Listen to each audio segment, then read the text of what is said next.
What's up, guys? It's Gardy B with the Jenkins Jonez show. As always, I'm here with my good internet buddies, Dragonfly Jones, a.k.a. Tyler. What's up, guys? With Jethro Jenkins, a.k.a. John. What's up, bubbas? And if you fuck with us, you want to see more of our content, please jump on YouTube and subscribe to our channel. Let's talk about up top, the return of Kyrie Irving last night. Walked in off 8 months on the couch to definitely started a little bit slow. Lance Stevenson scored 20 in the fucking first quarter, but the Nets end up winning in what I think everyone would say was not a great game by them. I believe they scored 130 points, and Kyrie finished with 22. What did you guys think of him coming back? And I'm kind of curious, just for your own honest, personal, emotional reaction to seeing him on the court again. John. I'll let John go first. Wow. You're the Kyrie fan, the biggest Kyrie fanboy out here. I love Kyrie. That's my boy. Hey, I was happy to see him play. It was interesting seeing him start a little slow. I was expecting for him not to be Kyrie as much as he actually was, though. Like, we didn't see the Kyrie that, like I said before, makes the game look so impossible. But we saw Kyrie finding his spots, making the game actually look really simple. You know what I mean? He had some interesting plays, but I love seeing him. I think I don't know who's going to be a bigger addition, him or Clay, as far as, getting them closer to winning a chip. But it's going to be hard to win with them playing the way they did. And Harden's looking like Harden again. You know what I'm saying? He's figured it out. I love it. You know what I'm saying? I love it. I love seeing him on the court. I know the other shit outside of basketball that I don't agree with, but that ain't my business right now, G. Keep it in the stack. Yeah.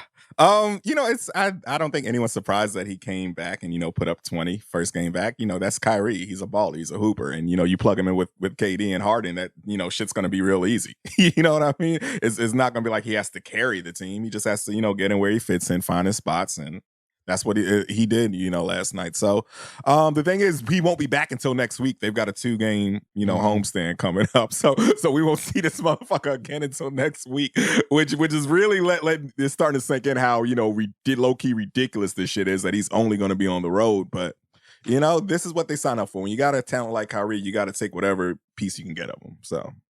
Well, so this is what I wanted to talk about, because this kind of came up with Aaron Rodgers this week with the writer who said, like, because Aaron Rodgers is such a big prick, like, he's not going to vote for him for MVP. Basically, this is okay. So let me put my English literature major hat on. Here we go. In English lit, there's a philosophy of criticism that was called New Criticism that came about during like the modernist era of like F. Scott Fitzgerald, Ernest Hemingway, etc. And in New Criticism, the deal is you consider a book completely devoid of context. You're not supposed to think about who wrote it, whether the artist, whether the writer is a man or a woman or white or black or Hispanic, whatever. It's just, here's a book. It fell out of the sky. Is it good? Et cetera, et cetera. Yeah, fuck that. Obviously, to some extent, that's impossible, right? I mean, that's just, and especially in 2022, that's impossible. But it is, I think, a valid, like, critical perspective. I think is a valid way to try to look at things, even if it's ultimately impossible. It's valid in philosophy, if not in practice. Is that possible, or is it responsible to feel that way about sports or about an athlete that, I hear John. Kyrie's not my favorite player, so this is not, I don't really feel that conflicted. But if KD's I'm John, my favorite player. What's that? KD's my favorite player. I know, but that's not, but you love Kyrie. And so I know you've been excited, like you said.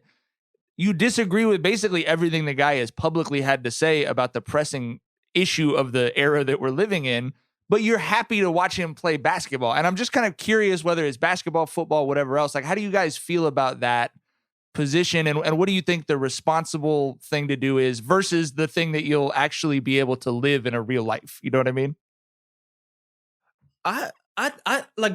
I'm happy Kyrie's back because I love watching Kyrie play basketball, right? But I also understand anybody saying, fuck that. That journalist, I respect that way of thinking. You know what I'm saying? Like, I think he's a dickhead. I don't want to vote for him. Cool. You know what I mean? I think we're in one of those, you know what I'm saying? We're in one of those, time periods where, like, we all going to approach things differently. Kyrie's just where I draw the line. You know what I'm saying?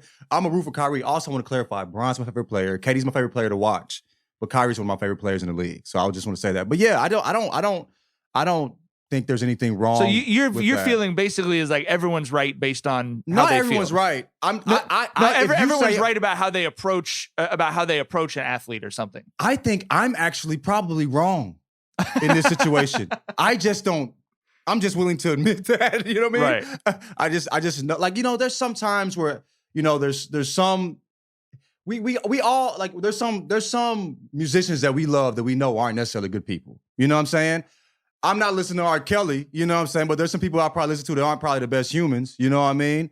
I might not promote their music, but I know they ain't shit. Kyrie's the same situation here.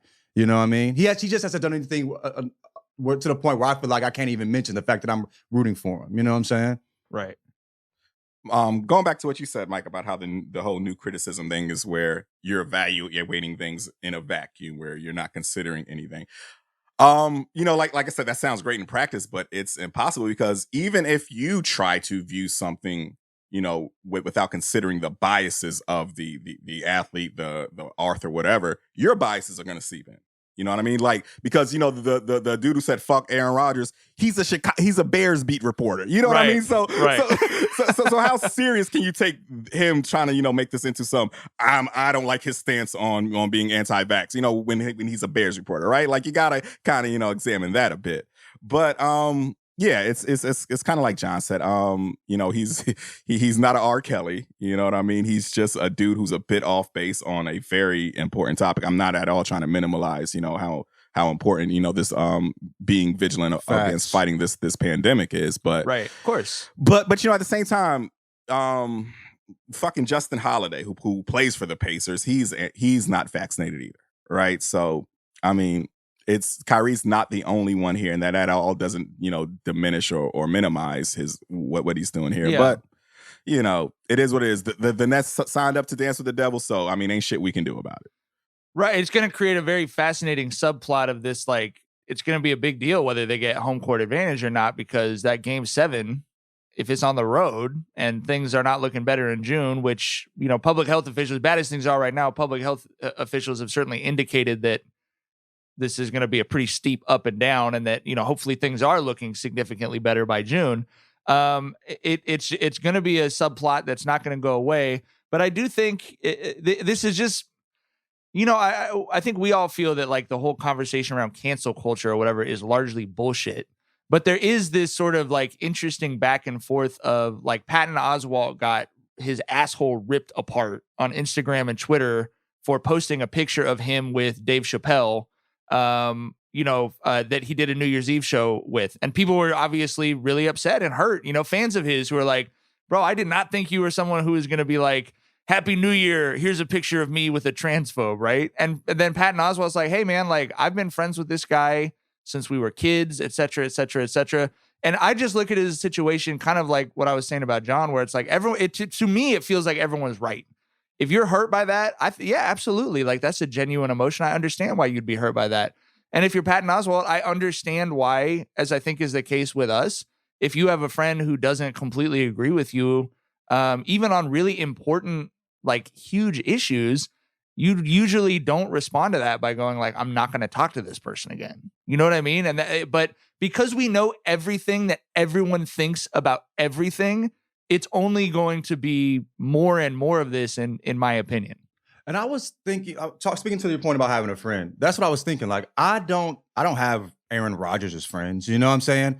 I do have some Kyries as friends. Right. You know what I mean? I don't have R. Kelly's as friends. You know what I'm saying? Right. Like, yes. So, right. like, I can understand a Kyrie more because I know dudes like Kyrie. You know what I'm saying? I have, like, some insight into where that comes from. You know what I mean? Where that ignorance comes from, if I'm keeping it a stack. You know what I mean? But I was on the phone yesterday morning, you know what I mean? Like I'm not gonna argue with you, bro. We already had the conversation. You know what I mean? Yes, your blood type is such and such, and what you know what I mean? Like, right. So I think that goes into, like, how, we decide who we can stomach rooting for and who we can't.